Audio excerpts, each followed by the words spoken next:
Hello everybody, how are you doing? Hope you're staying positive. This is just a very quick video. I do apologise, I haven't got time to put this in the editor as I'm already currently working on a video. So the only way I can get this out pretty quickly is just to throw it out, as it were, rough and ready. So here we go. Sunday just gone, there was a press release, press meeting that was held that I was under the impression it was Bury. I later found out it was Rochdale, by Maggie Oliver. She was going to be opening a new foundation. Janaea contacted me days ago and asked if I wanted to go. I was very interested. The only bad bit is that I'd been to London on the Saturday, and the Sunday I just wanted off. I wanted a day off. So I didn't bother going. It was an early morning start, and it's quite a long trek to get to Greater Manchester, as it were. So I literally decided just to take the day off. So the foundation opens, and there must have been a big press release. Now, firstly, I don't know Maggie Oliver at all. I've heard of her work. She's certainly a media darling in terms of the Rochdale grooming scandal. She was a whistleblower. Doesn't seem to have blown too many whistles from what I see, but that can't hold that against her, in a sense that she's highlighting the issues, and now she's opened a foundation. So firstly, I'd like to congratulate Maggie Oliver for doing this. This is all about the survivors. It's not about any individual group. It's survivors per se that will benefit from this. So that is fantastic. Now, this is going to be opened in Rochdale. It's already got some funds available. I do believe it's already raised up to £20,000. You pretty much look online. I only tapped Maggie Oliver Foundation in, and straight away, you know, Google and all the other browsers, straight away they're on it. They're showing, look, logos all stacked up, literally. So she is a bit of a media darling. This is getting the full kind of weight. And like I say, in terms of the survivors, then good. It don't matter who does it. If there's going to be a centre to help at least one survivor, then I thoroughly recommend it, you know, and endorse it. The only slight thing that makes me feel a little bit sad about all this is that within the press releases that I've seen, there's no mention of the work that PAG have done to this date. Sorry, I've got my cat there just flecking away. It's nice and hygienic, isn't it? So, not to say that Maggie Oliver and the foundation owe anything to any other organisation than themselves. So, you know, we've got to say that. What it feels like, though, I must admit, because I'm looking at the money that's been raised, I'm looking at the high profile that Maggie Oliver is, and, you know, the fact that she's going to take over Rochdale with this, in a sense. And that's great. If anyone can do it, great.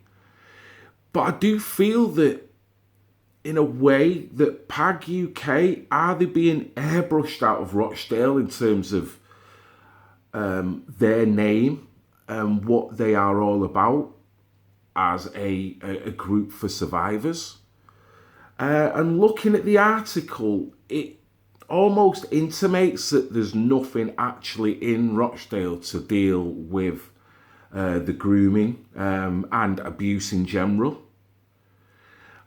So here we go, Maggie Oliver, you know, everyone loves Maggie Oliver. Here's 20 grand, and you're going to get all the media that you need and all the positive press that you need. So there's no sour grapes here, but it almost feels as if PAG have been airbrushed out.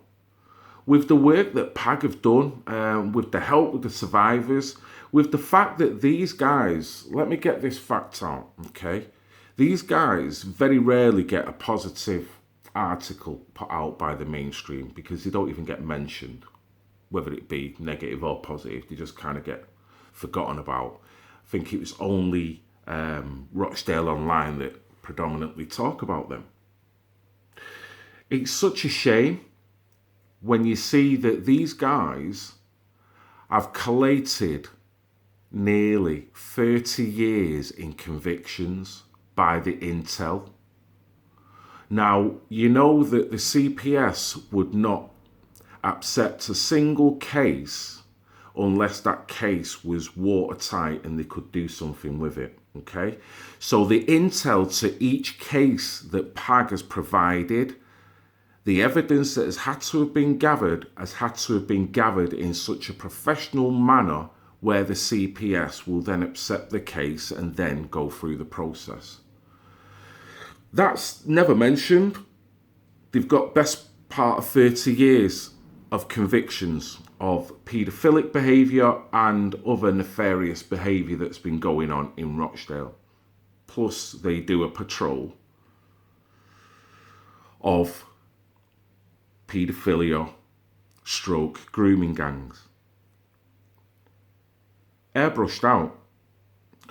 You know, so I'm going to leave it with this. I wish Maggie Oliver, the foundation, and everyone who works for it the best of luck. If you help anyone in Rochdale, then that's brilliant. That's exactly what we need. It would have been nice if I'd have gone on Sunday, thinking about it now. For the simple reason just to ask if I could have got anywhere near Maggie Oliver her opinion on PAG UK, if she actually knows of them.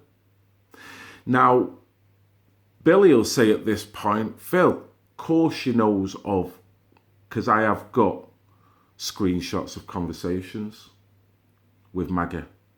Maggie knows all about PAG. Now, the media's stance, the police's stance, and the council, Rochdale Council's stance, is PAG is a vigilante group and PAG does not need any platform. So the only way to counteract what PAG are doing is to never mention them. And if we do it in a negative light. Just ignore them, basically. So I'm hoping that Maggie Oliver is not choosing to ignore PAG. She's a separate entity. She does not owe PAG anything. But it would have been nice for some acknowledgement for people that are already there with boots on the ground, rolling around Rochdale on a day-to-day, week-to-week, month-to-month basis. That's all. But the best of luck to Maggie Oliver and the foundation. I can't knock that. Hopefully, I will get to report on it as time goes on. So that's my thought, guys. It's not over sour grapes. It's just the using rationale and probably seeing the political arena that PAG is in. And I think that's what I'm alluding to. As ever, leave your comments. Thanks for all your support. And please support Maggie Oliver's foundation. As indeed, I would love you to support PAG, Parents Against Grooming. This is Red Pill Phil. I love you all, even the pissing haters.